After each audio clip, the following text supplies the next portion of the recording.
In this video, I will be explaining the source code part for the user application that I have shown in the previous video. So hey guys, this is Vishwit. Welcome back to my YouTube channel. So let's get started. So if you have not watched the previous video and you are in this particular video, so there is a first part to it. In the first part, I have explained the particular application, how the application looks like, how the application behaves, how to set up the environment, and everything I have shown you regarding setup in that particular video. So I do highly encourage you, go and watch that video first before coming and watching this one. I will continue from the last point where we left. So if I just do a refresh, my server is still running. If I do a refresh, you can see this is the status. Enter username and password, and we are able to get the username and the particular saved date and time. If I do a refresh, the information is still written because this information is coming from the backend part. Okay, so I will close this server and now I will explain you the source code, how it looks like. I will open VS Code for that matter. And okay, I don't know where I am. Okay, mostly I am in the user application, so I'm already in, but I will still go to open folder. I think my application present is over here, user application, and I will select folder and open it. If you are a little bit nerdy like me, you can always type over here code dot, and it should be able to open the application. Let me close VS Code. You can just type code dot and you can open the application like this also. It's your choice how you open it. So now I will show you the starting point of the application, which is the main.py. So just before showing the main.py, you can already see. So this is built on Flask framework. Okay, Flask web dev framework. So it's like a mini framework to build APIs, projects, school projects. You can build also good projects, medium-sized projects using Flask. Okay, I don't have a large-size project because mostly people go with other frameworks like Django to build something that is very big, scalable. So I have built using Flask. So now I will show you, this is the starting part of the code, right? So this is the backend part. Shall I show you the front end part first or the backend part? Okay, let me show you the front end part first because I think that will make sense to a lot of people. So this is the front end part. It's very simple. It's very minimalist. Okay, there is nothing much over here. So I am just having this particular form. Okay, this is the main part. I'm just having this form to get the username and the password, and there is this submit button. Okay. And also there is another container. This is the table container, right? We have the table defined over here. So this particular setup shows us the table that you see beneath. So this is the form where you enter the data, and this is the table. Few things you need to know. So in Flask, I think this is the best way to link your CSS file. Okay, so you have to use this particular command to link your CSS file. Otherwise, you might face issues of CSS not loading.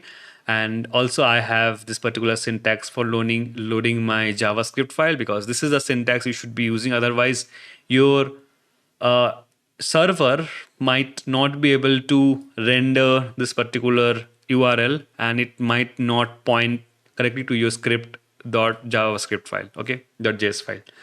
So this is a very simple alignment, very simple HTML file that I have built. And if you see the CSS, initially I thought that I won't be using any CSS just to make it simple, but it was looking not that good, and I wanted to have the username and password arranged in one particular column way. So if I show you the CSS file, which is over here, this is the particular CSS file. Okay, let me run the server. And that will be good because I can show you few things. Okay. So let me refresh. Yeah. So it has very minimal CSS. I believe this is extremely minimal. Trust me. Okay, so I just imported this. I just got this particular font from Google Fonts, and there is nothing to explain in CSS, right? So this is just to style the your main container to align everything in the center. Okay, and you have different styles. I believe there is nothing to explain much. I can explain you everything, every single piece of the code, but I believe they are very simple properties. Like we have this, I'm just using display flex, aligning them in the center, giving a padding margin. Okay, just changing the font, just giving margin.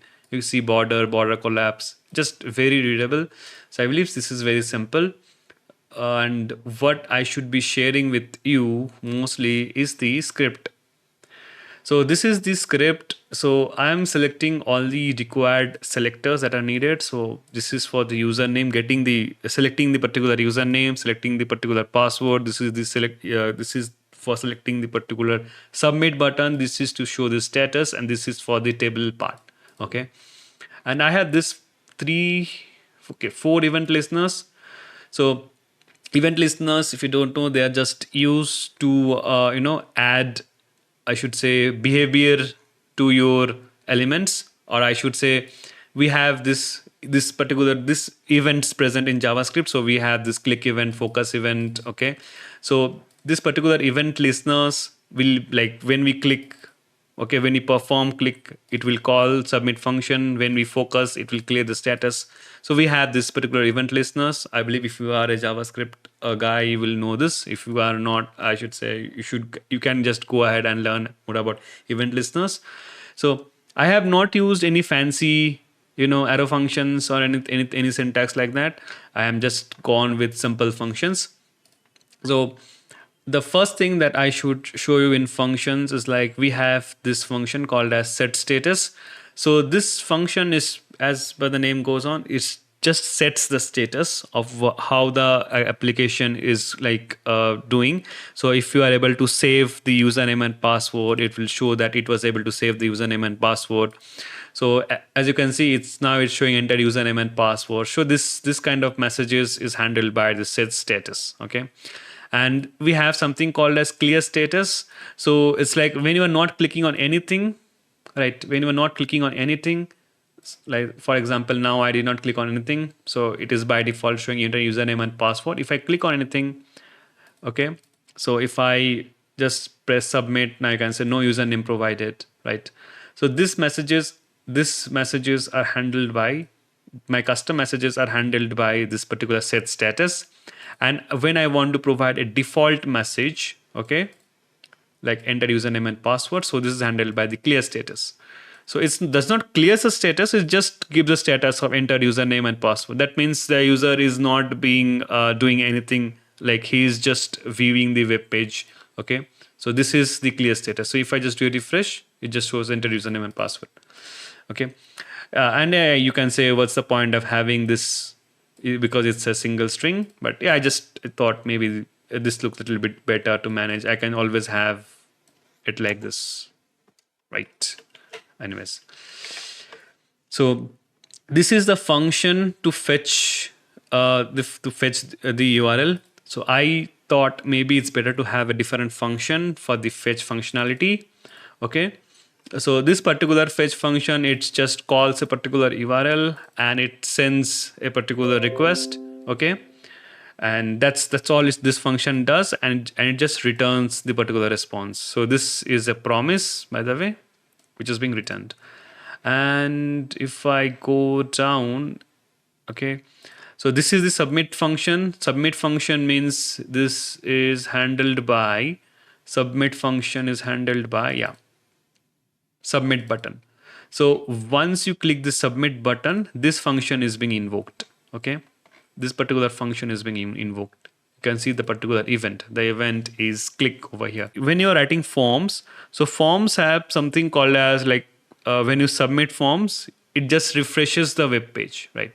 So that is actually bad. We don't want to refresh the web page, right? I mean, that's bad depending upon what we are trying to do over here. So we don't want to refresh the web page. So what form does is, form takes in your data. Like if you don't have this particular prevent default, what it will do is form will take in your username and password, and it will submit this data to your server. But we don't want it to be handled by the form element, right? We have this particular form element, right? Yeah, we don't want form to handle form to submit our particular data into the server. Okay, we want to do that by JavaScript. So since we don't want the form behavior to be present, so I just added this event.prevent default. So this just prevents the font from performing how a form works. Okay, like it prevents us from submitting the data and does not reload the page, right?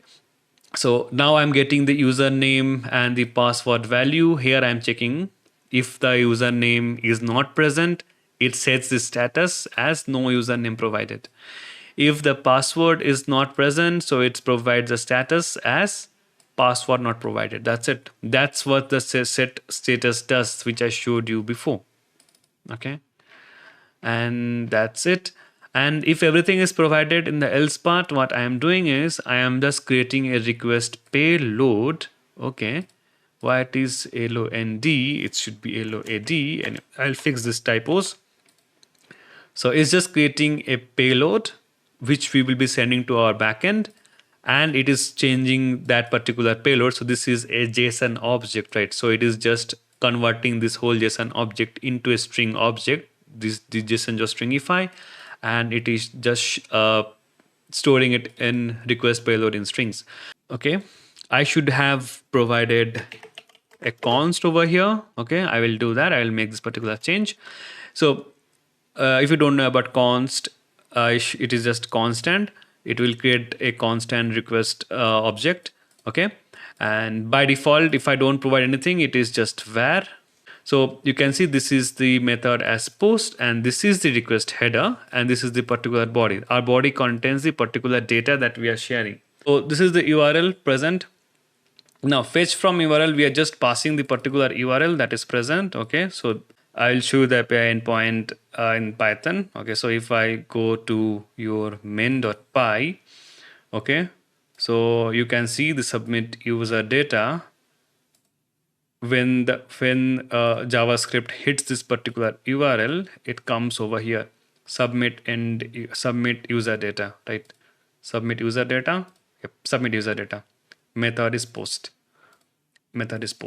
So fetch from URL does that particular job. Like it just takes the particular URL and the particular request object, and it just tries to call the URL and send this particular request to the endpoint, and then our Python receives it and processes that endpoint. By process I mean saves that into the database. And the next thing I need to show you is get all user details. So when you open the particular web page, you can see this is the username and password. So when you open the application, it is able to give you all the username, all the users that are present, and the particular time when they were saved. So this is the function that handles that particular scenario. So you can see what we are doing over here is we have the particular URL, I should say endpoint to be specific. So get all user details. You can see the same endpoint over here in the Python application, get all user details, right? So we have a method called as get. Since we just need to get an information, I just use get, right? And we don't need to pass anything, no payload, because we're just fetching some data. Okay, we are not sending any data. So there is no body present, and the URL is ready, the request is ready. I'm just making a fetch from URL call. This fetch from URL call, as I showed you, it just calls the particular URL and passes the particular request, okay, the URL and request, and it gets the response from the backend. That's all this particular function does, okay. And if I come back, yeah, so this particular fetch URL does the same thing, okay. Now since we are returning a promise over here, okay, now how do we know we are returning a promise or not? Okay, we are returning every time we are returning something, right? Every time we are returning something. So this returns a promise to us. We have a URL and we have a request. Okay, when we call this particular function, it returns us a promise. And what we are doing is we are just processing the particular payload that is being passed. So this is the particular response that is being passed by this server to the front end. Okay, so now in the payload we have different user. This payload contains an array of username and particular date and time when the user was saved. So I'm just processing it.